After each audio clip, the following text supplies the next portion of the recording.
আমি অনেককে দেখতে পাচ্ছি এখানে গোলাপি রঙের ড্রেস পরে এসেছেন এবং আমাদের ব্যানারগুলো গোলাপি বেগুনি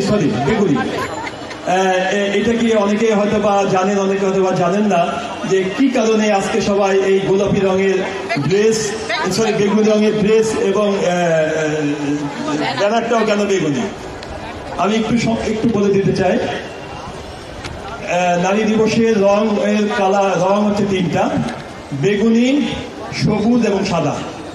এটা নিয়ে যদিও বিতর্ক আছে, তো সবাই ধরে নিই এটাই একটা কালার। আমাদের হচ্ছে বেগুনি রং হচ্ছে ন্যায় ও মর্যাদার প্রতীক, আর সবুজ হচ্ছে আমাদের আশার প্রতীক, আর সাদা হচ্ছে শুভ্রতার প্রতীক। এটাকে ধারণ করেই এই নারী দিবসের এই ব্যানারটা তৈরি করা হয়। বিশ্বের সব জায়গায় এই টাইপের কালার দিয়ে করা হয়। 100 বছর আগের থেকেই এই নারী দিবস পালন হয়ে আসছে। আমাদের এক নেত্রী বলেছেন নিউ ইয়র্কের রাস্তায় সুতা শ্রমিকদের আন্দোলনের পরিপ্রেক্ষিতে এই নারী দিবসের সূচনা। হ্যাঁ, এই কথা ঠিক। নিউ ইয়র্কের 15,000